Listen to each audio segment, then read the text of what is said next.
반갑습니다. 교수님이 미모가 계속 안 좋아졌다고 말씀하셔가지고 상상만 하세요, 예전의 미모는. 네, 반갑습니다. 저는 교수님 말씀해주신 것처럼 그 부동산 114의 책임 멤버로 한 13년 정도 근무를 했고요. 2012년 말에 그 떠오르는 시장이라고 하는 주택임대 관리업을 등록을 해서 지금 진행을 하고 있습니다. 주택임대 관리 회사는 현재 한 100개 정도가 있고요. 나름 지금 열심히 시장에서 새로운 일을 개척을 하고 있습니다. 그리고 제가 이제 오늘 강의 드릴 내용은 시장이 임대시장으로 간다라고 말씀들을 많이 하는데 도대체 임대시장이라고 하는 게 뭐고 그리고 어떤 것들에 사람들이 관심이 있고 또 특히 이제 투자하시는 분들은 과거 어떤 차이가 있는지 이런 걸 말씀을 드리려고 하고요. 제가 지금 한 3년 정도 스탠다드 차타드 은행의 부동산 자문을 맡고 있습니다. 그래서 이제 투자하시는 분들이 생각하시는, 고려하시거나 생각하시는 부분들도 같이 말씀을 드리려고 합니다. 제가 말씀드릴 내용은 크게 세 가지입니다. 하나는 부동산 패러다임 변화, 굉장히 많이 들으시긴 하겠지만 간단하게 언급을 드리겠고요. 그 다음에 임대형 부동산이라고 하는 게 도대체 뭐냐. 요즘에 임대형 부동산이라고도 얘기를 하고 아니면 신문 같은 데 보면 수익형 부동산이라고 해서 분양 광고 굉장히 많은데요. 그런 임대형 부동산이 뭔가에 대해서 말씀을 드릴 거고 그 다음에는 그 시장을 바라보는 투자 패턴이라고 하는 게 어떻게 바뀌고 있는지에 대해서 간단히 말씀을 드리겠습니다. 부동산 패러다임 변화인데요. 과거에는 아시겠지만 부동산 투자라고 얘기를 하면 다 토지 아니면 아파트였죠. 저희도 이제 많은 분들을 뵙는데 보면 땅은 묻어두면 된다 이런 생각들을 아직도 하시는 분들도 계시고요. 근데 그 이유는 과거에는 우리나라 경제가 고성장을 하고 또 수도권으로 계속 집중되는 현상을 보이면서 땅에 대한 수요가 굉장히 많이 증가를 했었습니다. 그래서 내가 투자를 잘했다기보다는 나라에서 도로도 뚫고 신도시도 건설하고 택지개발지구도 개발하고 또 경제가 성장하면서 창고도 짓고 공장도 수도권에 짓고 그러면서 전반적으로 이 땅값이 올라갔고 내 땅값도 그래서 올라간 거지 내가 굉장히 투자를 잘하고 현명해서 라기보다는 어찌 보면 시대를 잘 만났다라고 볼 수 있겠죠. 그래서 토지가격 변동률을 보면 국토부에서 발표한 자료에 따르면 1980년대 같은 경우에는 연간 20% 이상 땅값이 올랐고요. 하지만 반면에 2010년 이후에 현재까지는 0.4% 정도라고 얘기를 하니까 실제로는 가격 변동이 거의 없다라고 보시면 될 것 같습니다. 이유는 뭐냐 하면 토지 수요가 없어요. 저희도 상담을 해보면 땅은 이제 팔고 싶어 하시는 분들이 굉장히 많으세요. 왜냐하면 지금은 지자체들도 다 돈이 없으니 무슨 대규모 개발 같은 것도 쉽지 않고 아시겠지만 신도시 택지개발지구 이제 이런 거 개발하지 않고요. 공장을 요즘에 수도권에 크게 짓는 분들 별로 없으시고 해외로 아예 넘어가시거나 아니면 도심 같은 경우는 차라리 아파트형 공장 요즘에 지식산업센터라고 하는 거에 들어가시는 경향들이 있지 그렇게 수도권에 있는 땅을 찾으시는 분들 없으시고요. 과거에는 전원주택도 있었고 여러 가지 수요가 있었지만 지금은 그런 수요가 없기 때문에 땅값이 상대적으로 가격 변동이 없다라고 보시면 될 것 같고요. 아파트 같은 경우도 2000년대 이후에 아파트 값이 오른 이유를 여러 가지로 얘기하지만 가장 큰 이유는 사실 베이비 부모들이 왕성하게 경제활동을 하면서 주택 수요가 많아지는 시기였다. 투자도 공격적으로 하고 그리고 상대적으로 애들도 한 두세 명 정도는 돼서 40평, 50평에 대한 수요도 있었고 또 그 시기에 아파트 개발이 한꺼번에 일어나면서 좋은 지역, 재건축 아파트, 좋은 입지의 단지들은 가격이 많이 올랐었죠. 그래서 연간 아파트 같은 경우에도 2000년대에 20-30%씩 가격이 올랐다라고 볼 수 있겠습니다. 반면에 아파트도 2010년 이후에 지금 전체적으로 하락했다. 그러면 이게 패러다임 변화냐? 아니면 이제 어떤 분들은 이제 떨어졌으니까 수도권에 큰 집 많이 떨어져서 이제 오히려 사면 괜찮아 이렇게 생각하시는 분들도 계시거든요. 과연 그런가라고 보자면요. 지금 우리나라 부동산 투자적인 측면에서 보면 과거에는 말씀드린 것처럼 토지에 대한 수요도 많았고 아파트 수요도 많았지만 지금은 가구 수는 증가하고 있지만 늘어나는 가구 수의 대부분은 1, 2인 가구인 거죠. 그래서 이미 1, 2인 가구가 전체 가구의 절반 정도를 차지하고 있습니다. 1인 가구, 2인 가구 같은 경우에 집을 살 수 있는 여력도 없고요. 집을 꼭 사야 할 이유도 없고, 집을 산다 한들 그렇게 대형 아파트를 사거나 뭐 수도권에 멀리 가서 사는 그런 패턴을 보이지 않습니다. 그러다 보니까 전체적으로 아파트 수요가 많지 않다라고 보시면 될 것 같고요. 또 하나는 연령대가 뭐 계속 언론에서 요즘에 얘기하지만 굉장히 연령층이 좀 이제 연세들이 많아지셨죠. 생산 가능 인구라고 하는 경제 활동을 하시는 분보다는 이제 은퇴하시는 분들이 많이 생기시면서 이분들이 공격적으로 투자하시지 않아요. 저희도 상담을 해보면 연세 드신 분들은 가지고 있는 자산을 이제 어떻게 할 거냐, 어떻게 안전하게 운영할 거냐, 아니면 자식들한테 어떻게 넘겨줄 거냐, 그리고 있는 자산을 합칠 거냐, 아니면은 뭐 분산해서 남겨줄 거냐, 이런 정리를 말씀을 하시지, 공격적으로 투자한다, 이런 분들이 거의 없으세요. 그러다 보니 지금 정부에서 여러 가지 정책들을 내면서 집을 사라고 계속 돈도 빌려주고 여러 가지 정책을 내놓고는 있지만 실제로 수요로 연결이 되지 않고 있습니다. 그러면 왜 임대시장으로 다들 이렇게 모이냐라는 측면에서 보면 사람들이 돈을 가진 사람들은 굉장히 많이 있는 것 같아요. 저도 보다 보면 돈이 있으신 분들이 많아요. 돈이 물론 많으신 분들은 뭐 100억 가지고 계신 분들도 있지만 뭐 1, 2억 5천만 원 가지신 분들이 돈을 어디 활용할 데가 없으세요. 은행에 넣으면 예금금리 2%대 초반 정도 수준이고 주식은 내가 옛날에 해봤더니 이런 분들 굉장히 많으시죠. 많이 까먹으신 분들이 많고 다른 거는 좀 불안하기도 하고 근데 이 그래프 뭐 잘 보이시진 않겠지만 상대적으로 보면 상업용 부동산이라고 하는 부동산 임대소득은 여전히 5%대를 유지하고 있거든요. 그러다 보니 은행에 넣어놔서 2%대를 받을 거냐 아니면 부동산에 뭔가 월세를 받아서 5%를 받을 거냐.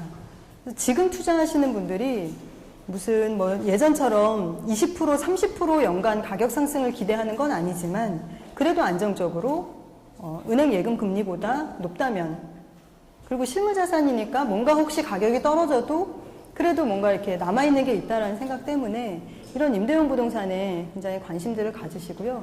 금리가 계속 저금리다라고 하면 제가 볼 때 이런 임대용 부동산에 관심들은 계속 이어지실 걸로 보입니다. 그래서 그런 상황에서 요즘에 임대용 부동산 또는 수익형 부동산이라고 얘기하는 부동산이 굉장히 인기를 끌고 있는데요. 근데 뭐냐? 도대체 임대용 부동산이라고 내지는 뭐 수익형 부동산이라고 말씀을 드리면 사람마다 다 다르게 이해를 하세요. 어떤 분들은 오피스텔 사는 건가 보다라고 생각하시기도 하고 어떤 분들은 뭐 상가를 사야 되나 이렇게 생각하시기도 하고 뭐 어떤 분들은 건물을 말씀하시기도 하고 근데 저희가 보면 금액대별로 선택할 수 있는 유형들이 좀 정해져 있는 것 같아요. 그래서 5억 미만의 자금, 특히 한 1, 2억 가지고 투자하신다라고 하시는 분들은 보통 오피스텔 아니면 요즘에는 별로 없긴 한데 분양형 뭐 연립, 도시형 생활주택 이런 것들을 사서 월세를 받으려고 하는 분들이 많으시고요. 아니면 이제 아파트, 소형 아파트를 사서 월세를 받아야지라고 생각하는. 그러니까 임대형 부동산이라는 거는 결국 매매 차익이 아니라 고정적으로 월세를 받는 개념의 부동산은 다 임대형 부동산이다라고 보시면 되는데 5억 미만에서 선택할 수 있는 게 그 정도라고 보면 한 5억에서 10억대 정도, 이거 뭐 기준은 수도권이라고 보시면 될 것 같은데 그 정도 금액에서 보시는 그 유형은 임대용 주택, 뭐 다세대, 뭐 다가구 주택 이런 임대용 주택이나 아니면 상가를 분양받으시거나 구입하시거나 이런 분들. 그리고 이제 20억 넘어가면 뭐 중소형 건물, 단독 건물 이런 것들을 많이 보시죠. 그래서 요즘에 임대용 부동산 얘기들은 굉장히 많이 하는데 이게 뭐 정확한 정보나 통계 같은 건 없어요. 지금까지 아파트, 오피스텔 이런 거는 뭐 여러 가지 인터넷 사이트도 있고 뭐 실제로 거래도 많이 해보셔서 경험적으로 아시는 부분들도 있지만 이런 임대용 부동산은 도대체 투자 금액이 어느 정도이고 실제로 수익률은 뭐고 투자한다고 하면 뭘 봐야 되고 리스크는 어떤 게 있고 라고 하는 거에 대해서는 사실별 정보는 없어요. 그래서 저희는 이제 국토부에서 발표하고 있는 실거래 자료를 가지고 분석을 한 자료입니다. 그러니까 2014년에 거래된 오피스텔을 가지고 매매 거래가 있고 월세 거래가 있었던 오피스텔을 가지고 수익률을 분석을 해보면 평균 서울 같은 경우에 5.6%로 나타났습니다. 상대적으로 수익률이 높은 지역이 서대문, 금천, 강서, 성북 이런 지역인데요. 저도 이제 렌트라이프를 처음 하면서 지금까지 부동산 인사에서는 계속 아파트 시장을 많이 보던 사람인데 임대형 부동산, 뭐 주택 시장 이런 걸 보다 보니까 도대체 뭘 포인트로 봐야 될지 잘 모르겠더라고요. 어떤 게 좋은 건지. 그러니까 지금까지 아파트 그러면 딱 있잖아요. 교육 환경 좋은데, 뭐 학원가, 아니면은 뭐 대단지, 대규모 입지, 좋은 브랜드, 뭐 이런 것들을 많이 따져서 사실은 분양을 받으시거나 투자를 했었는데 임대형 부동산에 오니까 좀 다르더라고요. 결국은 투자 금액이 많지 않고 상대적으로 월세를 많이 받을 수 있는, 안정적으로 받을 수 있는 지역이 결국은 굉장히 유망 지역인 건데요. 보면 수익률 높은 지역이 서대문, 금천, 강서, 성북 이런 지역들입니다. 이 지역의 특성이 뭘까요? 사실 아파트 시장에서는 크게 주목받지는 못한 지역들인데요. 보시면 업무 중심 지역, 말하자면 임차 수요가 많은 지역 주변이라고 보시면 돼요. 그러니까 강남이랑 가깝거나 아니면 여의도 뭐 영등포랑 가깝거나 아니면 뭐 종로 중구랑 가깝거나 이런 지역들이 상대적으로 강남보다는 투자 금액이 낮고 근데 수익으로 따지면 안정적인 월세를 받을 수 있는 지역으로 나타나서 계속 보시면 이제 지역들이 아마 저런 지역들, 지금까지 크게 눈여겨보지 않으셨던 지역들이 상대적으로 이제 관심 지역으로 나타나는 걸 보실 수 있을 텐데요. 그래서 수익률로 보면 수익률이 높은 지역은 뭐 한 6, 7%대, 낮은 지역은 강남권, 용산 이런 데는 4%대 정도라고 보시면 될 것 같습니다. 월세 금액으로 따지면 강남이 한 90만 원대, 용산도 90만 원대, 그다음에 서초 중구가 한 7, 80만 원 정도 됩니다. 지금 그 강남에 오피스텔 분양하는 걸 보면 막 무슨 월세를 뭐 120만 원, 150만 원 이렇게 받는다고 하고 분양을 해서 분양가가 3억 이 정도로 분양들을 많이 하셨는데 실제로 지금 입주 돌아오는 오피스텔을 보면 월세 한 100만 원 정도 선을 크게 넘지는 못해요. 왜냐하면 임차인이라고 하는 사람들도 월세를 이렇게 100만 원 이상 낼 수 있는 임차인이 그렇게 많지는 않거든요. 그래서 상대적으로 월세를 많이 받겠다라고 하면 저런 지역을 가야 하지만 수익률로 따지면 뭐 오히려 저런 좀 외곽 지역에 있지만 업무 중심 지역이랑 가까운 지역이 상대적으로 수익률이 높았다라고 보실 수 있겠고요. 다만 이제 오피스텔 같은 경우에는 워낙 공급이 지금 많습니다. 2014년에 입주도 많고요. 15년에 입주도 많아서 상대적으로 좀 공급 물량이 많고요. 오피스텔, 요즘 분양하는 오피스텔은 평당 면적이 한 6평, 7평 된 오피스텔이 많거든요. 근데 그 정도 되는 오피스텔만 많은 게 아니라 주택도 굉장히 많아요. 원룸도. 그래서 소형 주택들은 오피스텔, 뭐 원룸, 아니면 고시원 이런 것들이 다 지금 나름 경쟁들을 하고 있다 보시면 될 것 같습니다. 아파트로 투자하겠다라고 하시면 수익률이 낮습니다. 아파트는 3%대 정도고요. 그래서 아파트로 투자하겠다라고 하시는 분들은 별로 없으세요. 근데 상대적으로 아파트는 제가 그 임대형 부동산을 따질 때 그 매매 차익형 부동산은 어쨌든 값이 오르는 데를 투자를 하는 게 제일 중요하지만 임대형 부동산은 꼭 그거는 아니거든요. 봐야 하는 게 하나는 수익률, 그러니까 내가 투자한 금액 대비 얼마나 월세를 받을 수 있냐가 하나 있고요. 또 하나는 얼마나 안정적이냐를 봐야 하는 부분들이 있습니다. 근데 아파트 같은 경우는 수익률은 낮아요. 3%, 4%밖에 안 되는데 이게 오피스텔처럼 공실이 날 우려는 없어요. 만약에 공실이 날 것 같으면 전세로 놓으면 없어서 지금 전세가 난리인 상황이니까 어떻게 보면 안정적인 측면에서는 안정적이고 또 투자하시는 분들이 뭐 아파트로 꼭 수익률을 높이겠다라기보다는 나중에 자녀를 생각해서 뭐 아니면 내가 노후에도 산다는 전제하에 이렇게 투자하시는 분들이 계시거든요. 그래서 결과적으로 보면 수익률은 저 정도 나오고요. 지역으로 보면 이것도 역시 중구, 동대문, 노원, 서대문 이런 지역들이 상대적으로 매매 가격 대비 수익률이 높은 지역으로 나타났습니다. 그리고 경기도 같은 경우는 마찬가지로 저희가 이제 계속 이렇게 보다 보니까 임차인들은 뭐 그 지역이 좋아서 나중에 개발이 될 거고 환경이 좋아지고 이런 거에 큰 관심 없어요. 그냥 가까운 지역에 내가 출퇴근하기 좋은 가까운 지역에 있는 게 사실 좋기 때문에 수도권 같은 데도 보면 시흥이나 평택, 화성 이렇게 공단 지역이 많고 임차 수요가 풍부한 지역이 상대적으로 수익률이 높게 나타났습니다. 다음은 이제 저희가 주택임대 그 관리 회사라고 말씀을 드렸는데, 요즘에 굉장히 이제 관심들이 많은 게 그 원룸이죠, 원룸. 말하자면 다세대 다가구 같은 원룸 주택인데요.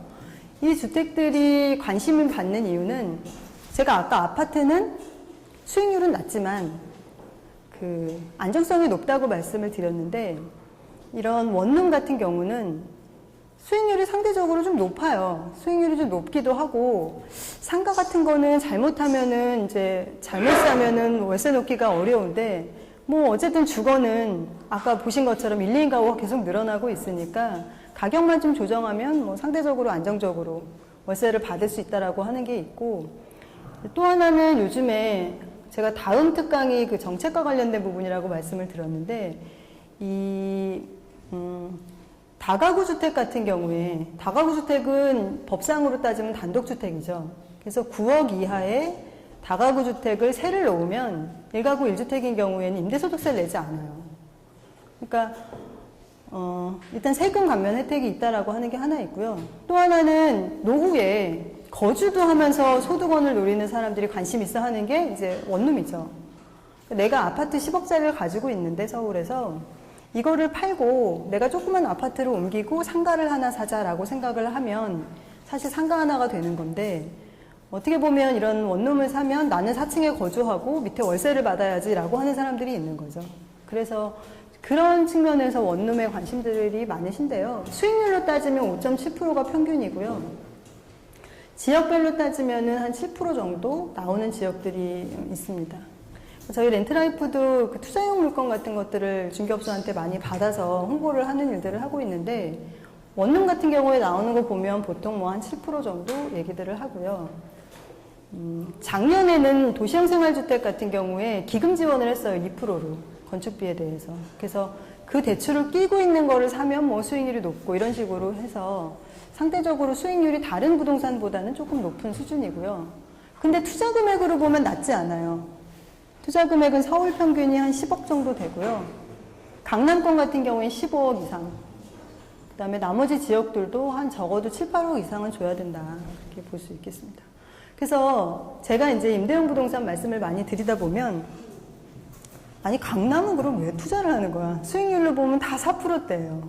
강남은 건물도 지금 거래되는 게 한 4%대 되는 것 같고요. 주택도 한 4%. 뭐 아파트 같은 경우에는 3%도 쉽지 않은 그런 상황이거든요. 그러면 임대형 시장에서는 강남은 이제 한물 간 거냐라고 생각하실 수 있는데, 실제로는 그렇지는 않아요. 제가 아까 임대형 부동산에서 관심이 있는 게 하나는 수익률도 있지만 안정성이라고 말씀을 드렸는데, 오피스텔이 강남은 100만 원 받을 수 있다 그랬잖아요. 근데 강서 이런 데는 40만 원, 50만 원인 거죠. 그러면 임대인 입장에서는 한 명을 내가 관리하면 되는데, 강남에서는 100만 원을 받으려면 한 명을 관리하면 되는데, 강서에 오피스텔을 투자를 하면 2명을 관리를 해야 되는 거죠. 그럼 이 사람들이 계약 만기가 되면 어쨌든 다시 중개도 해야 되고 이러저런 비용들이 나가게 되잖아요. 그리고 100만 원짜리 오피스텔에 사는 사람하고 20, 30만 원짜리 원룸에 사는 사람들하고 임차인은 굉장히 다른 사람들이라고 보는 거죠. 그래서 강남에 투자하시는 건물 같은 거 투자하시는 분들도 보면, 그래도 강남에서 임대료 좀 내고 어쨌든 할 수 있는 사람들은 이사를 가라고 해도 뭐 가게를 빼라고 해도 나갈 수 있지만, 그렇지 않은 사람들은 굉장히 뭐 속된 말로 진상 떤다 이런 상황인 거죠. 그래서 그 상대적으로 투자하실 때 보면 투자 금액도 높고 수익률은 그렇게 높진 않지만, 강남이라고 하는 지역이 갖고 있는 어떤 안정성 또는 임차인의 수준, 이런 것들을 봐서 투자하시는 분들이 계시고요. 나는 그런 거 필요 없고 강남에서 500만 원 받으려고 하면 10사람 관리하면 되는데, 여기 있는 구로금천에서는 20집을 관리해야 된다라고 생각하더라도 나는 그렇더라도 6억 가지고 구로나 금천에 사겠다라고 생각하시면 그런 거죠. 그래서 임대형 부동산 시장에서는 수익률 하나, 또 하나는 어떤 임차인의 관리라고 하는 측면 하나, 이 두 가지를 다 고려할 수밖에 없다라고 하는 점이 있습니다. 그리고 그 평당가인데요. 매매 거래 금액도 중요하지만 평당가를 보면 강남은 3천만 원 이상이고요. 이 밑에 지역으로 오면 뭐 1,100, 200 정도 되니까 여전히 입지가 갖고 있는 어떤 가격 안정성이라고 하는 것도 있다. 가격이 오르면 그래도 수요가 많은 강남이나 뭐 그런 지역들이 오르지 이런 지역들이 오르지 않는다라고 하는 것들이 있는 거죠. 그래서 그건 선택의 문제다. 꼭 어떤 게 굉장히 좋다, 또 어떤 게 나쁘다라고 할 수는 없을 것 같고요. 경기도 같은 경우에 수익률은 더 높습니다. 뭐 7.7%가 평균이라고 보시면 될 것 같고요. 저희도 가끔 보면 뭐 10% 이렇게 되는 물건들도 나와서 투자를 하라고 얘기들을 해요. 근데 이것도 마찬가지로 뭐냐 하면 임차인이 어디가 많냐라고 보면 결국은 서울에서도 업무중심 지역이라고 하는 강남, 종로, 중구, 마포, 여의도에 있는데 그 사람들이 임차인도 거기 살 수준이 안 되니까 그 외곽 가는 거잖아요. 그렇게 보자면 결국은 좋은 입지에 있는 그런 건물들이 상대적으로 안정적으로 월세를 운영할 수 있다. 이렇게 보시면 될 것 같아요.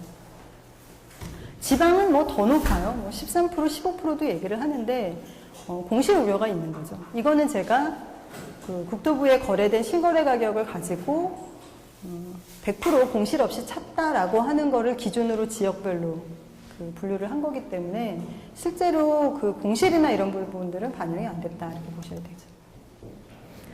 또 하나는 임대형 부동산 중에 그 상가죠. 상가들에 대해서도 관심들이 굉장히 많은데요. 수익률은 뭐 다들 5%대 정도 평균으로 보시면 될 것 같고요. 다만 이제 주거용 부동산은 국토부의 실거래 가격이 공개가 돼요. 왜 공개가 되냐 하면 그 확정일자 받느라 이게 제출을 하기 때문에 공개가 되는데 상업용 부동산은 그런 정보가 없어요. 정보가 없다 보니까 이거는 이제 감정원에서 조사를 한 그 대표적인 샘플들의 어떤 수익률이라고 보면 되는데 그렇기 때문에 좋은 상권들 위주로 그 조사가 많이 돼서 저거를 어떤 평균적인 그 수익률이라고 하기보다는 주요 상권들의 수익률이다라고 보시면 될 것 같아요. 어떤 차이인지 아시겠죠? 그래서 수익률로 보면 뭐 5.9%, 경기도가 5.4% 정도 되고요. 상권으로는 명동이나 신사동, 그다음에 홍대 합정 이런 지역들이 굉장히 관심이 많은 지역입니다. 신사는 뭐 아시다시피 가로수길이 확장이 되다가 이제 새로운 숲길이 생겨서 계속 옆으로 뻗어나가고 있는 지역이고요. 홍대 같은 경우도 제가 예전에 좀 젊을 때만 해도 2호선 홍대 입구 하면은 다 이렇게 어린애들이 있는 그런 지역이었는데 지금은 6호선 상수역에 있는 데에 뭐 한 20, 30대 층들이 낮에는 술 먹고 밤에는 클럽 가고 뭐 그런 문화들이 있고 지금은 이제 연남동, 동교동, 뭐 서교동 이런 지역까지 확대가 되고 있는 그런 지역이어서 저희도 투자하시는 분 중에 마포 사신다는 분들, 살고 싶다고 하시는 분들도 많으신데 물건이 없어요. 물건이 없고 가지고 계시는 분들이 거의 뭐 갑이시고요. 그런 상황입니다. 상가 같은 경우에도 관심들이 굉장히 많아서 분양상가가 지금 평당 한 2,600만 원 정도 되거든요. 평당 2,600만 원이라고 하면 별로 좀 감이 안 오실 텐데요. 상가 실평 10평이면 분양평수는 20평이라고 보시면 되거든요. 그러니까 실평 10평짜리 상가를 분양을 받으려고 하면 한 5억은 줘야 되는 거죠. 평당 2,600이 되니까요. 그러니까 5억 정도를 가지고 투자를 해야 되는 수준으로 지금 가격이 많이 올랐고요. 그리고 위례 신도시의 점포주택 같은 경우에는 경쟁률이 2,746대 1. 그러니까 지금 정부에서 계속 부동산 시장이 침체됐다고 얘기를 하면서 아파트 사라고 계속 얘기를 하고 있는데 사람들이 더 잘 알죠. 어떻게 보면 투자하는 사람들이 더 잘 아시는 거예요. 아파트가 투자성이 있다고 하면 사실 실수요뿐만 아니라 가수요, 투자 수요까지 붙을 텐데 그렇지 않은 거고요. 반면에 이런 상가 같은 경우에는 굉장히 높은 경쟁률을 기록을 하고 있습니다. 그리고 분양 가격도 평당 1,200에서 1,500만 원 정도 수준이에요. 근데 저게 이제 왜 저러냐, 저희도 도대체 왜 저렇게까지 관심이 높냐라고 보면 제가 볼 땐 그런 측면이 있는 것 같아요. 아무리 저희가 임대 시장이 됐다, 임대 시대가 돌아왔기 때문에 이제 매매 차익으로 돈 벌 수 없다, 임대형 부동산이라고 말씀을 드려도 여전히 투자하시는 분은 내가 수익률 5%는 기본이고 좋은 지역에 나중에 개발될 지역에 사면 나중에 매매 차익 또는 프리미엄 이런 게 있겠지라는 생각들이 여전히 굉장히 많이 있으신 것 같아요. 그래서 다른 거는 잘 안 돼도 분양 시장은 지금 굉장히 잘 돼요.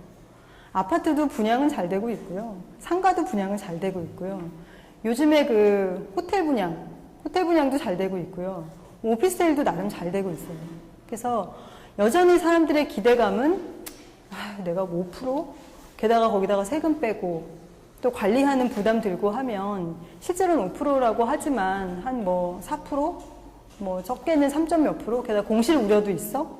라고 생각을 하시는데 그래서 의사결정 못 하시면서 이런 새로 분양하는 거에는 투자를 하십니다. 그래서 위례 신도시의 평당 1,500만 원이라고 얘기를 하면요. 사실은 저게 한 70평 정도를 분양을 받는다. 그러면 땅값만 10억 정도가 되거든요. 거기에 건축비 한 6, 7억 정도 들여서 지으면 한 16, 7억 정도 되는 집이에요. 근데 수익률로 따지면 말이 안 되거든요. 왜냐하면 저런 신도시 같은 경우에는 주택을 지을 수 있는 그 주택 수가 제한이 되어 있어요. 판교는 3가구 이하고 위례는 뭐 5호 이하예요. 그러니까 1층에 상가에 세를 놓는다 하더라도 사실은 주택이 몇 개 안 되기 때문에 원룸 주택으로 막 쪼개서 월세를 받을 수 있는 게 아니라 보통 뭐 투룸, 쓰리룸 이렇게 넓은 걸 줘요. 그러다 보면 원룸으로 50만 원 받는 집이 면적이 2배가 됐다고 100만 원을 받을 수는 없거든요. 그런 임차 수요는 별로 없다라고 보셔야 되거든요. 그러니까 결과적으로 보면 수익률로 따지면 2%대밖에 안 될 것 같은데도 여전히 기대감이 있는 거죠.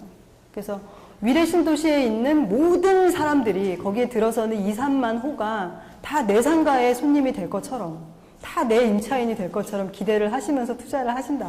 그래서 임대용 시장에서는 어떻게 보면 드러나고 있는 수익률은 높지 않지만 이런 사람들의 기대감은 굉장히 높아서 분양시장은 저희가 볼 때도 한 뭐 내년 초까지는 임대용 부동산 괜찮을 것 같아요. 오피스텔도 이제 내년 정도 돼서 입주가 돌아와 봐야 이제 뭐 공실이나 얘기들이 있을 것 같고 지금은 여하튼 굉장히 시장은 좀 핫한 상황입니다.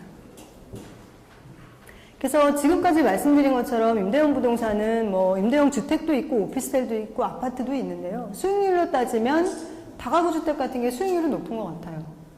다만 이제 뭘 감수해야 되냐. 요즘에 원룸 주택 20호 정도 되는 것도 있고 30호도 있거든요. 근데 상가는 아니면 사무실은 아침부터 일하고 저녁에 퇴근하잖아요. 관리해야 되는 것도 사실 퇴근 시간 이후에는 뭐 별로 올 게 없어요. 그리고 뭐 특별히 해줄 게 없는데 원룸은 24시간 거의 관리죠.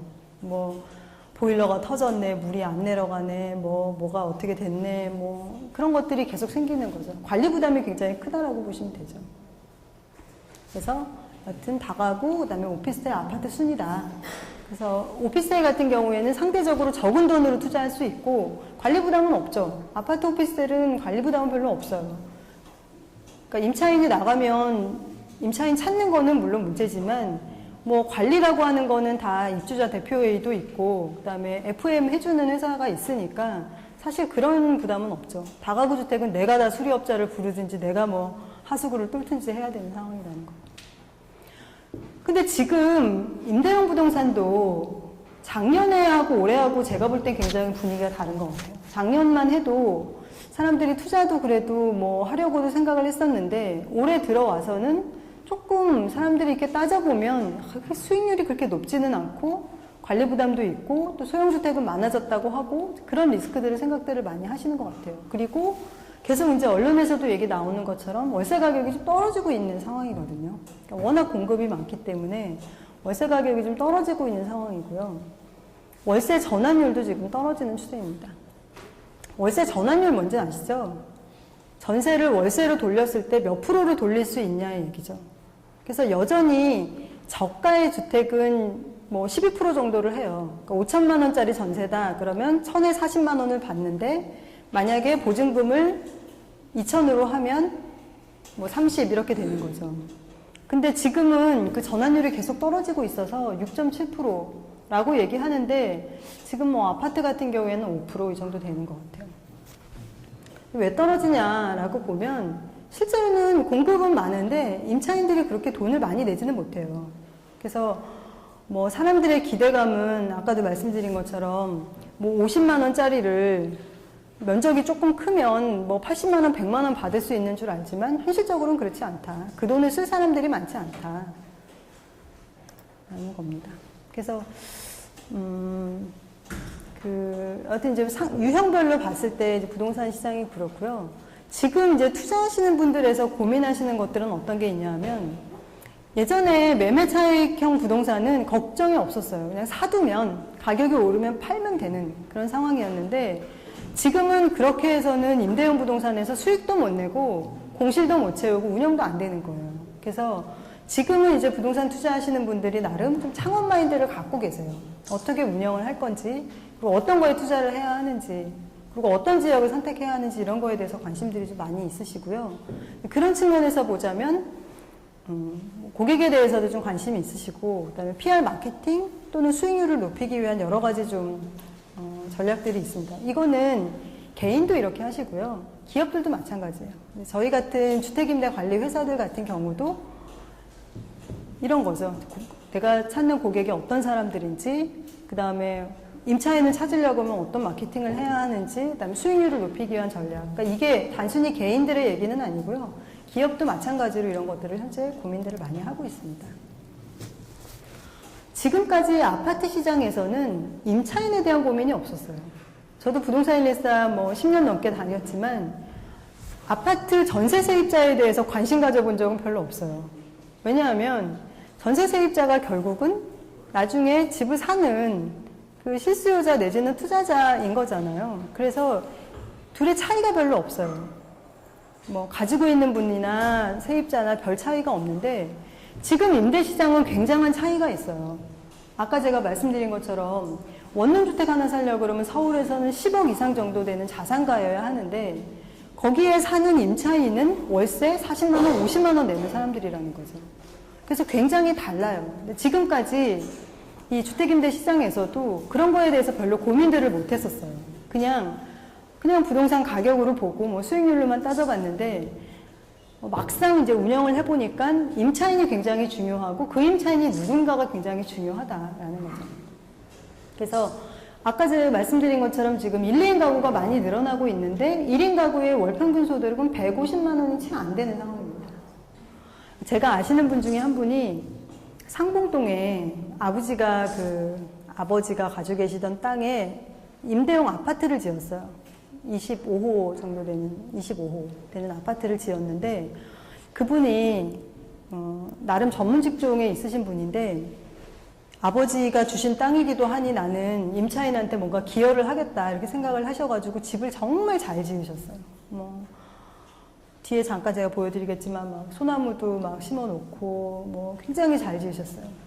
그리고 방마다 컨셉을 정해서 이 방은 뭐 베란다가 딸려있는 방이고, 뭐 이 방은 뭐 어떤 방이고, 구조도 약간씩 다르게 해서 꾸민 것도 다 다르게, 뭐 어떤 데는 커튼을 뭐 붉은색으로 하고, 어떤 데는 뭐 노란색으로 해서 나름 이렇게 색깔도 다 배치를 하고 정말 잘 꾸며주셨어요. 문제는 뭐냐 하면, 그렇게 해서 상봉동에 월세를 80만 원을 받으셔야 된다는 거예요. 근데 역세권도 아닌데 누가 상봉동에 80만 원을 내고 그 임차인을 위해서 그렇게 뭐 여러 가지 시설 투자도 하시고 했지만, 상봉동의 임대료는 30만 원, 뭐 40만 원 수준인 거죠. 그러니까 임차인을 알아야 된다는 얘기는 뭐냐면, 투자하는 그곳에 있는 내 고객이 어떤 정도 사람인지를 알아야 된다는 거죠. 뭐 구로동 이런 데 가면 사실 그 상가 2층에 있는 게 다 인력사무소 같은 거예요. 거기에 무슨 내가 뭐 고급 그 학원을 유치하겠다, 이건 말이 안 되는 얘기인 거잖아요.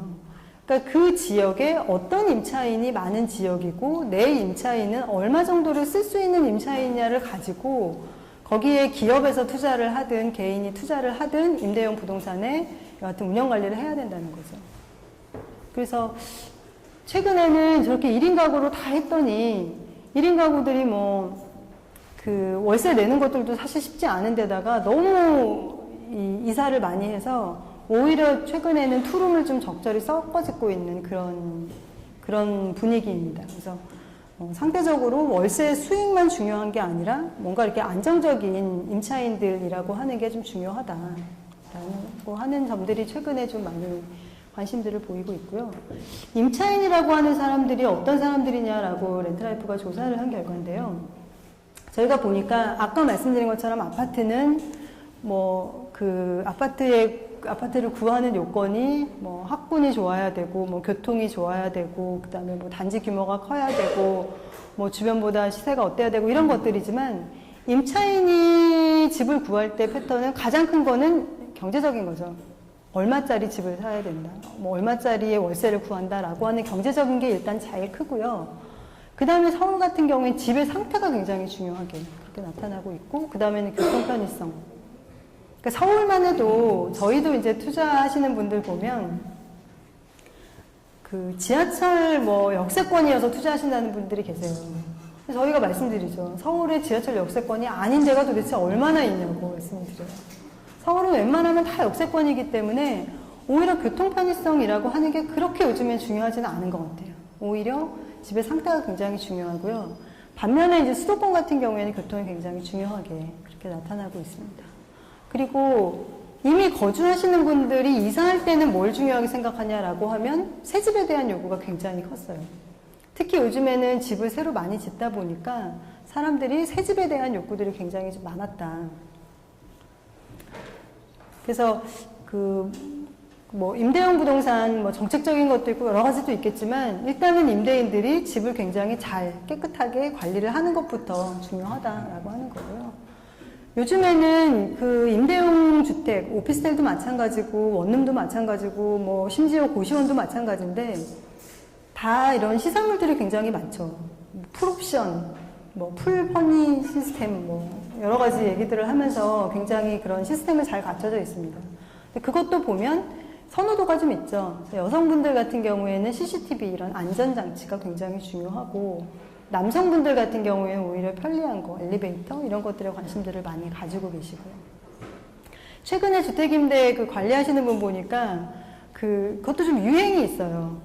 뭐 예를 들면 만약에 진짜 어떤 사회적인 이슈가 딱 생겨서 보안에 문제가 생겼다 하면 CCTV 있는 집이 더 관심을 갖겠죠. 그런 것처럼 요즘에는 여성분들은 이렇게 거울이 되게 핫 아이템이라고 그러더라고요. 나름 좀 괜찮은 거울 이런 거. 그러니까 뭐 그런 고민들도 굉장히 많이 하고 계시는 것 같아요. 어떻게 해야 임대용 부동산을 잘 운영 관리할 거냐.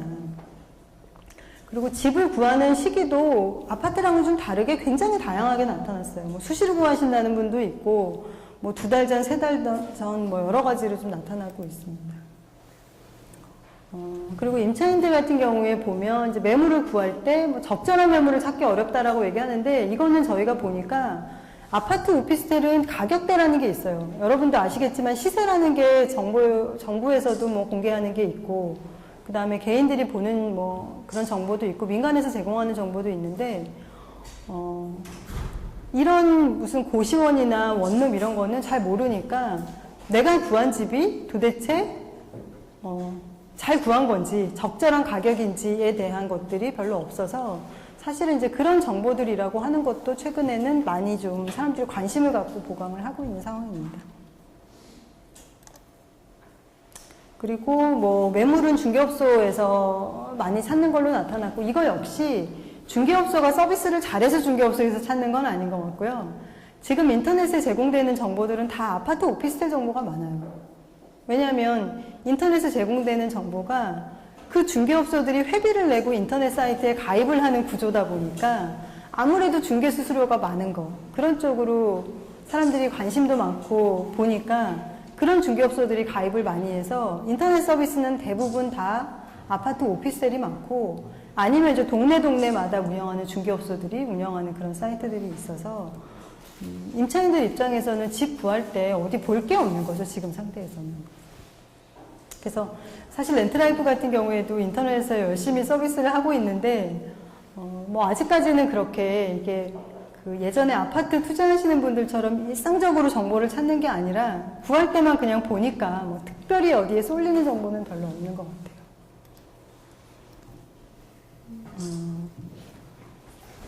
그 임대용 부동산 같은 경우에 제가 아까 말씀드린 것처럼 가지고 계신 임대인하고 그 다음에 그 주택이나 부동산을 소비하는 임차인하고의 굉장히 차이가 크기 때문에 가지고 계시는 분들은 보통 뭐 50대, 60대 이런 분들이 많이 가지고 계시고 그걸 소비하는 그런 임차인들은 다 뭐 20대, 30대 젊은 층들이 많잖아요.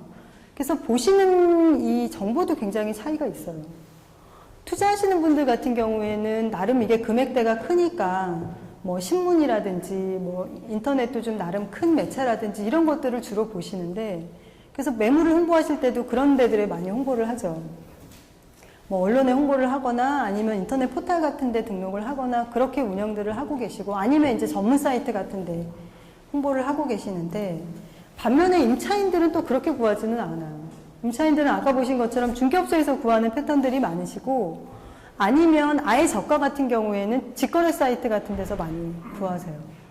그래서 직거래 사이트들 같은 데 보면 계속 뭐 우리 방은 어떻고 라고 해서 정보도 교류하고 이렇게 등록하시는 그런 데들도 많고, 특히 이제 저가인 경우, 보증금도 별로 없고 안전사고도 별로 없고 그런 경우는 그냥 방을 보고 인터넷에서 그냥 직거래로 구하시는 분들이 많고, 임차인 중에서도 뭐 아파트 오피스텔로 넘어가면 이제 그분들은 상대적으로 좀 큰 그런 전문 사이트나 온라인 사이트를 이용을 하시죠.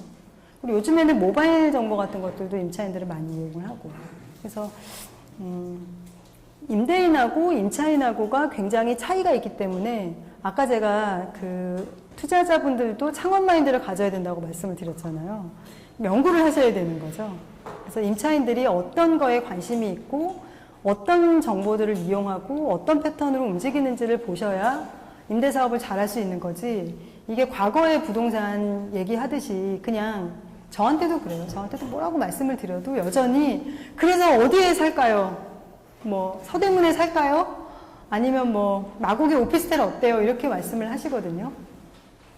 근데 마곡의 오피스텔을 사시거나 서대문에 뭐 원룸을 사시는 게 중요한 게 아니라, 이제 앞으로는 본인이 정말 창업을 한다는 생각을 갖고 내가 갖고 있는 이 지역의 임차인 또는 이 사람들의 소비 성향 이런 것들은 잘 아셔야 되는 거죠. 일본 같은 경우에는 임차인들이 보는 그런 정보들이 굉장히 잘 발달을 해서 기본적으로 뭐 위치나 면적이나 평면이나 심지어 건축을 어떻게 했는지까지 다 정보 공개가 되고 있어요. 근데 우리나라의 임대 정보는 딱 방만 보여주죠. 그 집이 어떻게 생겼는지 뭐 이런 거는 상관없고, 내가 2층이지만 코너에 있는 집인지 가운데에 있는 집인지 뭐 복도가 있는지 이런 것들에 대한 정보는 없어요. 보통 중개업소에 가서 매물을 내놓으면 네, 주소 불러주세요. 뭐 보증금 얼마, 월세 얼마 하고 손님이 오면 가서 보시죠 이렇게 얘기를 하죠. 그래서 저도 임대용 부동산을 보러 이렇게 중개업소에 많이 다녀봤는데 가면은 비교를 할 수는 없어요. 정보가 어떻게 정리되어 있는 정보가 없어요. 가시죠 그러죠. 일단 가시죠. 가서 보시죠. 막상 가면 임차인이 또 없거나 문을 잠가놔서 볼 수는 없대요. 그래서 뭐 건물 같은 거를 봐도 겉에만 봐요. 겉에만. 그러니까 그게 무슨 정보가 사실 되겠어요. 그러니까 지금은 임대시세라고 얘기를 하지만 사실은 정보라고 하는 거는 사람들이 판단할 수 있는 정보는 거의 없다. 제가 아까 그 수익률 같은 거 말씀을 드렸지만 도대체 얼마를 투자해야 하고 어느 정도의 수익이 나는지에 대한 그 투자자에 대한 정보도 없고, 임차인들이 보는 정보들도 지금은 현재 그냥 굉장히 그냥 방 하나 정도 보는 수준이다. 그래서 그런 것들은 제가 볼 때 앞으로 계속 발전할 가능성이 굉장히 높은 시장이라고 보여집니다. 지금부터 보여드릴 거는 뭐냐면요. 아까 그 창업 마인드를 가져라라고 말씀드린 것처럼 이제 저희 같은 회사도 그렇고 그 다음에 그 개인분들도 그렇고 어떻게 하면 임차인들한테 좀 다르게 보일까에 대한 고민들은 굉장히 많은 것 같아요. 그러니까 임대시대라고 해서 그냥 좋은 거를 산다라고 하는 개념보다는 어떻게 내가 잘 운영관리해서 수익률을 높일 거냐. 그러니까 과거에는 거래를 하면서 돈을 버는 시장이었다면 임대는 그렇지 않잖아요. 임대는 20, 30년을 가지고 계속 안정적으로 돈을 벌어야 되는 상품이기 때문에 내가 어떻게 운영관리할까라고 하는 측면에서 하고 계시는 뭐 사례라고 볼 수 있겠는데요. 이제 뭐 이 집 같은 경우에는 바움이라고 하는 저 나름 브랜드를 만들어서 이렇게 현판 같은 것도 달고 나름 운영하는 그런 뭐 임차인한테 하는 서비스가 있어요. 바움에 입주를 하면 이러저러하게 생활을 하고 이런 서비스를 할 거다라고 해서 큰 건 아니지만 여하튼 브랜드화하는 그런 집들이 있고요. 저 가운데 있는 집이 제가 아까 말씀드렸던 그 아파트예요. 상봉동에 있는 아파트. 뭐 제가 그 주변에 임차 수요를 잘 몰라서 굉장히 낭패를 보셨어요. 그분은 정말 낭패를 많이 보셔서 결국은 월세로 잘 못 놓으시고 막 전세도 놓고 나중에 그렇게 하셨거든요. 근데 그분 같은 경우에 어쨌든 임차인들을 위해서 저런 뭐 소나무도 심고 굉장히 운영을 잘 하세요. 바베큐 파티도 하고. 그러니까 있는 분들의 만족도는 굉장히 높아서 초기에 임차인을 구하는 거에서는 어려움이 많았었지만 오히려 운영 관리하는 데에서는 안정적으로 갈 수 있는 기반들이 있다라고 보여지고요. 이거는 사실 뭐 우리나라 사례는 아닌데 외국에 있는 사례예요. 굉장히 오래된 건물인데 그래서 임대 잘 못 내던, 임차인 잘 못 구하던 건물을 나름대로 저게 비싼 거는 아닌데 이렇게 컨셉을 꾸며가지고 임대를 놓고 뭐 월세도 많이 받고 오죽하면 제 자료에까지 나오는 그런 사례라고 볼 수 있겠습니다. 또 하나는 제가 아까 그 사람들이 좋아하는 시설인 CCTV나 뭐 엘리베이터나 이런 것들 말씀을 드렸는데요.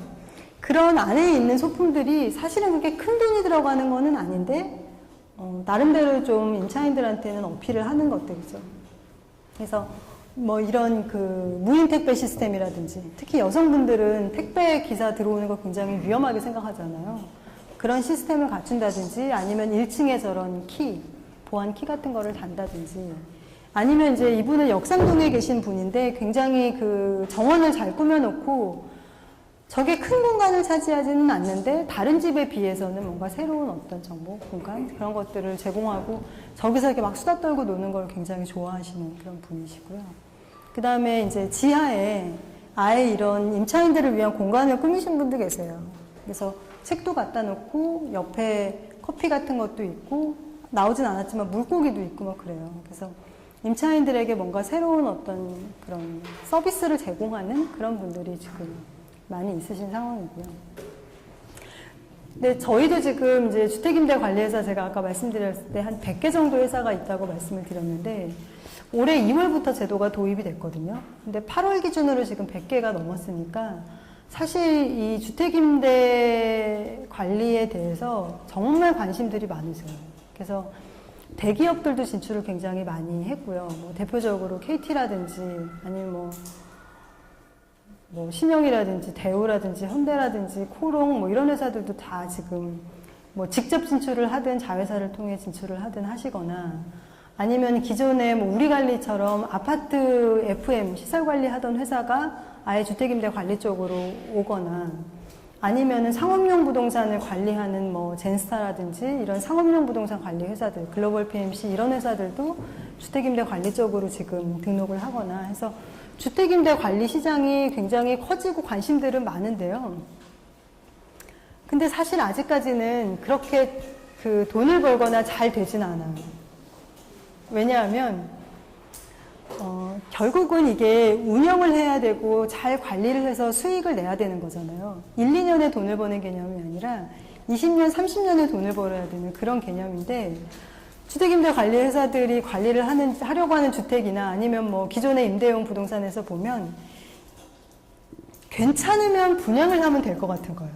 짓는 사람들 입장에서, 건축하는 사람들 입장에서 이거를 내가 왜 20, 30년이나 끌고 가면서 아까 보신 것처럼 임차인한테 어떤 서비스를 해서 만족도를 높이고 돈을 벌까 이 고민을 하는 게 아니라 내가 지금 분양 시장이 좋은데 분양을 하면 되는데 입지가 좋으면 그렇고 입지가 안 좋은 부동산이면 임차인 구하기가 어려울 것 같잖아요. 그래서 현재는 주택임대 시장에 관심들이 굉장히 많고 공급되는 주택들도 있지만 그게 분양으로 갈지 아니면 정말 이렇게 안정적으로 20, 30년을 운영관리하는 걸로 갈지에 대해서는 굉장히 지금 아직까지는 이 임대용 주택으로 오는 경우가 그렇게 많지는 않은 것 같아요. 임대용 부동산이라고 하는 게 제가 이렇게 말씀을 드리면 아마 이제 여기 계신 분들도 특강 얘기를 들을 때 임대용 부동산이라고 하면 지금까지 들으셨던 그런 아파트나 아니면 오피스텔이나 시장하고 굉장히 뭐 다른 뭐 임차인 얘기도 있고 좀 다르다라고 생각을 하실 텐데 실제로 임대용 부동산이라고 하는 거는 딱 어떤 유형이 정해져 있는 건 아닌 것 같아요. 그러니까 제가 아까 유형별로 봤을 때 뭐 도시형 생활주택, 뭐 오피스텔, 원룸 뭐 이렇게 말씀을 드렸지만 꼭 그런 게 있는 게 아니고요. 이거 같은 경우에는 주차장이거든요. 비어있는 땅을 주차장으로 활용을 하는 케이스예요. 그러니까 내가 가지고 있는 부동산을 뭔가 운영을 해서 거기에서 소득을 내면 다 임대용 부동산인 거죠. 어떤 분들은 수도권에 있는 안 팔리는 땅에 창고를 지어서 창고, 왜 조그만 창고 필요하신 분들 있잖아요. 그런 분한테 임대를 주고 창고를 월세로 받으시는 분이 있어요. 그런 것도 시장이 크지는 않지만 임대용 부동산이고요. 아니면 최근에는 예전에 펜션처럼 막 지었던 주택들 있잖아요. 그런 주택이 굉장히 이제 찬밥 신세가 되는 거죠. 가서 살기에는 부담스럽고 이런 주택들을 활용해서 아예 그런 주택을 임대해서 몇 년간 살고 싶어 하는 사람들, 체험해보고 싶어 하는 사람들을 위해서 월세를 놔야겠다라고 생각하는 사람들도 있고, 그거 역시 임대용 부동산이고요. 요 집 같은 경우에는 주택인데요. 이거를 임대를 놓을 때 이 BS에이트라고 하는 그 회사에 임대를 놓은 거예요. 그래서 월세를 한 800만 원인가 그렇게 받는 걸로 알고 있어요. 그러니까 꼭 내가 내 주택을 주택이라고 해서 원룸으로 놓을 필요는 없어요. 마포 같은 데는 그 게스트하우스로 아예 통으로 임대를 줘요. 그러면 게스트하우스 운영하는 사람이 다 리모델링을 해서 본인이 5년이든 뭐 이렇게 계약을 하고 운영 관리하고 월세를 주시죠. 그렇게 운영하시는 사례도 있고요. 저 맨 위에 있는 것 같은 경우에는 아파트인데요. 아파트를 쉐어하우스로 운영을 하는 그 회사예요. 그래서 32평짜리 아파트에 32평 아파트면 월세 얼마 받을 수 있겠어요? 많이 받아야 100만 원이잖아요. 근데 임차인을 6분을 들였어요. 큰 방에는 3명이 같이 살고요. 두 번째 방에는 2명. 제일 작은 방에는 1명. 이렇게 살아서 6명한테 임차를 줬어요. 그래서 월세를 2배 정도는 받으시는 분이거든요. 그러니까 그렇게 운영을 하실 수도 있고. 그러니까 임대용 부동산이라고 하는 게 그 굉장히 사실은 어렵고 어떻게 보면 머리를 쓰는 그런 시장이 이제 도래하고 있다라고 봐야 될 것 같아요.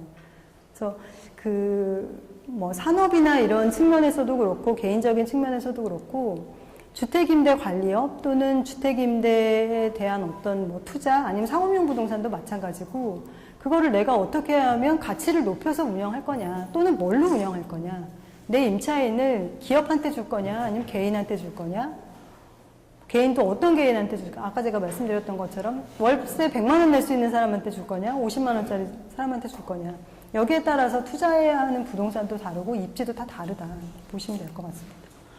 뭐 끝으로 좀 제가 정리를 마무리 겸 하자면 지금은 부동산에 꼭 투자가 아니더라도 부동산을 바라보는 관점 자체가 기본적으로 지금까지는 좋아 보이는 거, 뭐 입지가 좋냐, 뭐 아니면 뭐 건물이 굉장히 새 거고 좋아 보이는 거 이런 거보다는 오히려 아까도 보신 것처럼 임차인이 어떤 사람이어서 안정적으로 소득이 나올 수 있는 지역이냐 아니냐라고 하는 게 가장 중요한 것 같고요. 두 번째로는 저한테도 지금까지는 아파트에 대해서 많이 물어보세요. 뭐 개포주공이 어떠냐, 아니면 잠실 5단지가 언제 재건축을 할 것 같냐, 아니면 뭐 재개발이 어떻게 될 것 같냐라고 하면 웬만큼 큰 단지는 저도 좀 알죠. 10여 년간 계속 일을 했었는데 나름 들으면 알아요. 아, 사업 추진이 어느 정도 되는지도 알겠고 투자하면 어느 정도 되는지도 알겠어요. 근데 이런 상업용 부동산은 정말 입지나 상품에 따라서 수익률도 굉장히 다르고 어떤 임차인에 따라서 관리해야 되는 포인트도 다 다르거든요. 근데 여전히 사람들이 바라보는 시각은 저한테도 막 물어봐요. 어디가 좋냐, 뭐 2호선 건대에 있는 데 있는 상가인데 괜찮냐. 저거 어떻게 알아요, 사실. 그래서 이 수익형 부동산으로 오면은 입지나 상품에 따라서 정말 천차만별이다. 그래서 물건 분석을 굉장히 잘하는 거. 저도 아까 스탠다드 차타드 은행의 부동산 자문을 맡고 있다 그랬잖아요. 그분들도 보면 그냥 용인에 있는 땅이라고 얘기를 하지만 그게 뭔가 활용 가치가 있는 땅이냐 아니냐에 따라서 가치가 확 다르고 그 다음에 거래가 되냐 안 되냐가 달라지기 때문에 앞으로는 그런 것들에 대해서 굉장히 사람들이 좀 민감하게 봐야 될 부분이 있다라고 하는 거고요. 20, 30% 급등 이런 건 이제 없다고 봅니다. 그래서 수익률은 한 4에서 8% 정도인 것 같고요. 제가 제일 사실 중요하게 생각하는 건 네 번째인 것 같아요. 지금까지는 계속 뭔가 거래를 해서 돈을 버는 게 부동산 투자였고 거기에서 나타나고 있는 뭐 어떤 산업이라든지 이런 게 다 부동산과 관련한 주요 산업이었다고 하면 앞으로는 오히려 거래 비중은 계속 줄어들고 있어요. 제가 수익형 부동산이 핫하다고 말씀드렸지만 아파트처럼 거래 빈도가 많은 건 아니거든요. 그러다 보니 거래보다는 오히려 지금 리모델링, 개보수 이런 쪽으로 임대가치를 향상시키는 쪽으로 관심들이 많아요. 일본의 주택임대 관리 회사들도 과거에 처음에 돈을 번 거는 시축으로 돈을 벌었거든요. 집을 짓는 그 개발비로 돈을 벌었다가 20, 30년 이제 운영 관리를 했죠. 근데 지금 임대 관리 회사들이 뭘로 돈을 버냐면 일본 같은 경우에 이제 20, 30년 운영하다 보니까 그 주택들이 다 노후화 됐잖아요. 그럼 이게 아파트처럼 누가 관리해주는 게 아니잖아요. 사실은 개인 거는. 그러니까 지금은 리모델링, 개보수하는 데서 돈을 받거나 아니면 임대 관리하는 임차인을 대상으로 하는 서비스, 소형 가전, 소형 가구, 아니면은 뭐 그분들이 소비하는 뭐 심지어는 아까 제가 24시간 관리 서비스라 그랬잖아요. 그런 콜을 대신해주는 콜 회사, 뭐 아니면은 뭐 주차라든지 뭐 차량 같이 운행하는 그러니까 임차인들을 대상으로 하는 서비스, 파생상품, 보험, 뭐 이런 것들, 그런 것들로 지금 돈을 벌고 있거든요. 그래서 제가 볼 때 앞으로 이 시장에서 물론 거래라고 하는 중개는 뭐 당연히 있겠지만 그 비중이 떨어지고 오히려 상대적으로 저런 다른 뭐 리모델링, 개수, 관리, 운영 이런 쪽의 회사들이 그리고 그런 산업들이 생길 수밖에 없다라고 하는 거고요. 마지막으로는 그런 측면에서 이제 관리 같은 경우도 개인들은 너무 머리 아파하는 사람들이 많으니까 임대관리 전문 업체들이 지금 등장을 하고 있다. 그래서 제가 지금까지 준비한 내용은 여기까지고요.